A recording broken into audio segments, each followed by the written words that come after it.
Hello everyone.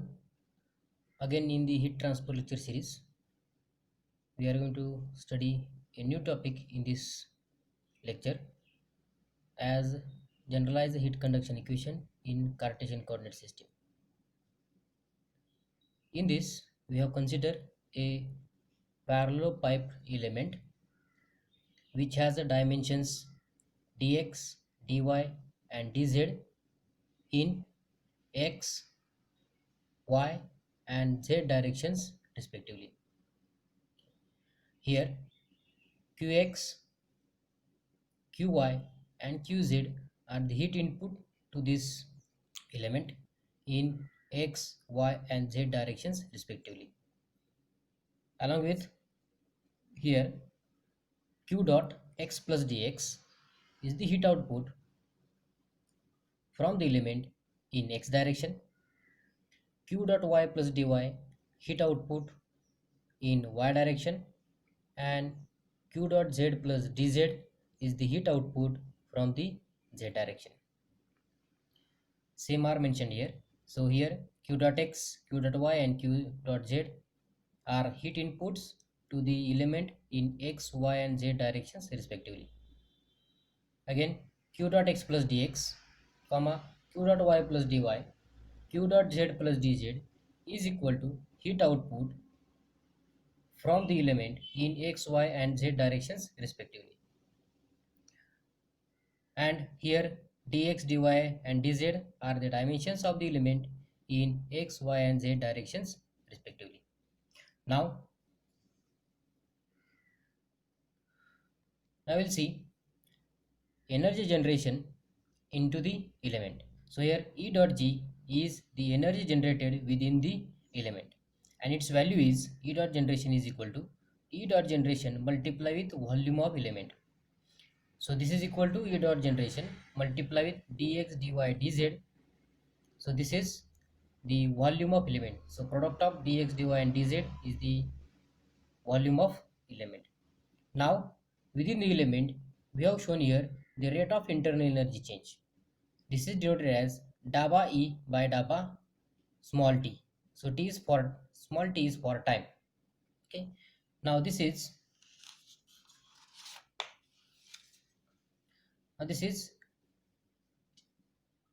daba E by daba t is the rate of internal energy change within the element, and this the value of this one is taken as daba E by daba t is equal to mc daba capital T by daba small t. So here capital T is taken for the temperature and small t is taken for time.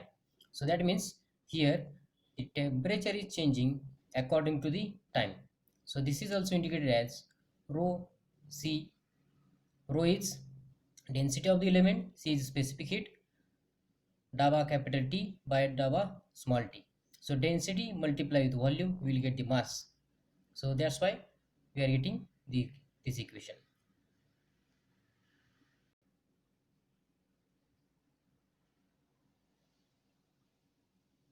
Now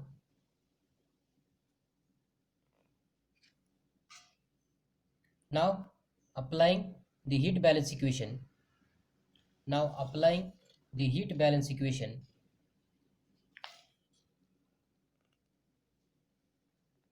So here rate of heat input into the element minus rate of heat output from the element plus rate of energy generation within the element is equal to rate of internal energy change into the element. So we'll take as this is as our equation number 1, and substituting the values of rate of heat input into the element as q dot x plus q dot y plus q dot z. So we already stated that q dot x, q dot y and q dot z are the heat input to the element minus q dot x plus dx plus q dot y plus dy plus q dot z plus dz. These are the rate of heat outputs from the element plus energy generation is equal to rate of internal energy change. So we stated this is our equation number 1.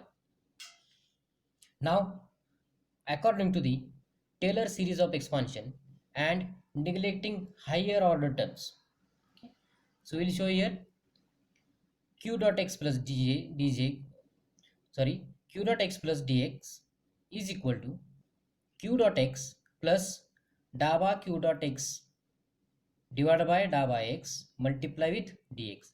So similarly for y directions, q dot y plus dy is equal to q dot y plus dava q dot y divided by dava y multiply with dy.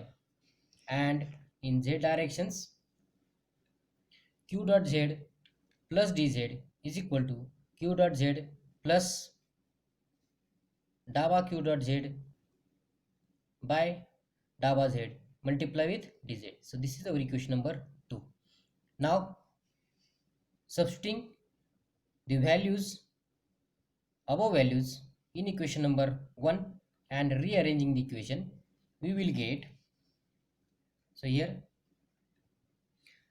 if you see here, q dot x minus q dot x gets cancelled. So similarly q dot y minus q dot y gets cancelled, q dot z minus q dot z gets cancelled. So substituting this value in this equation, we will see minus in bracket dava q dot x divided by dava x plus dx plus dava q dot y divided by dava y multiply with dy plus dava q dot z divided by dava z multiply with dz plus energy generation is equal to rate of internal energy change, equation number 3. Now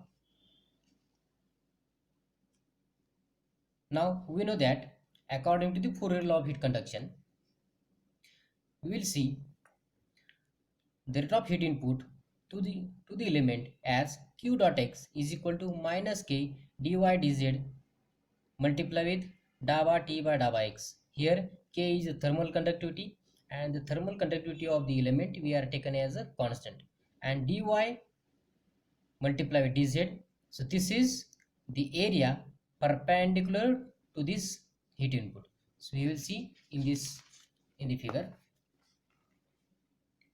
So what we have, q dot x, for that we have the perpendicular area is dy multiply with dz. So this dy multiply with dz. Okay. Now similarly we will find out q dot y is equal to minus k dx multiply with dz multiply with dava t by dava y. So again here, so dx multiply dz, this is the area perpendicular to the heat transfer in the y direction, and q dot z is equal to minus k dx multiply with dy multiply with dava t by dava z. So here again dx multiply with dy, this is the area perpendicular to the q dot z. So this is the equation number 4. Now substituting above values and rearranging the equation number 3, we will get k multiply with volume dx dy dz, because this will be get common into the inside of the bracket. So we are taking outside k multiply with dx dy dz. Now inside of bracket dava square t by dava x square plus dava square t by dava y square plus dava square t by dava z square, bracket complete, plus E dot generation is equal to rate of internal energy change. This is our equation number 5. Now substituting the values of energy generation and rate of internal energy change in equation number 5, we will get k multiply with volume multiply with dava square t by dava x square plus dava square t by dava y square plus dava square t by dava z square plus energy generation dx dy dz is equal to rho c volume of the element multiply with dava capital T by dava small t. Now dividing the above equation by volume of the element dx dy dz, dividing above equation by dx dy dz, we get k inside of the bracket dava square t by dava x square plus dava square t by dava y square plus dava square t by dava z square plus energy generation is equal to rho c dava capital T by dava small t. Now again dividing this above equation by thermal conductivity K, we get dava square T by dava x square plus dava square T by dava y square plus dava square T by dava z square plus E dot generation by K is equal to rho C by K multiply with dava capital T by dava small t. And we know that K divided by rho C is the thermal diffusivity. So that's why we have written here 1 upon alpha dava capital T by dava small t. So this is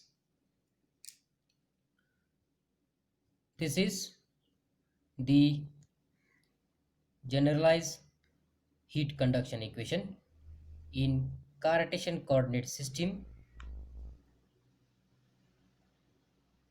So this is the generalized heat conduction equation in Cartesian coordinate system. Now for steady heat transfer, and we know that for steady flow, for any property changing according to time is taken as 0.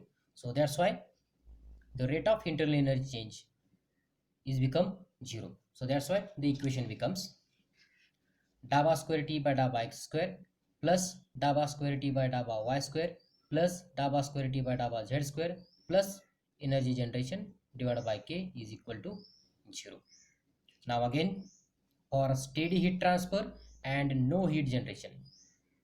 For steady heat transfer we have already taken as rate of internal energy change is 0. Now no heat generation, that means this term becomes a 0.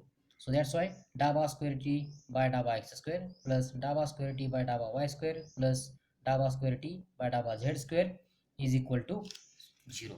So this is the equation for a Cartesian coordinate system with steady heat transfer and no heat generation. Now so this equation is three-dimensional. If you consider a only one-dimensional heat transfer, in that we will see heat transfer is available in only x direction. In that concept, so this temperature change in y direction is 0. This temperature change in z direction becomes 0, and we will get the equation as dava square t by dava x square is equal to 0. So this is the one dimensional heat transfer equation. We have already seen this equation. Thank you.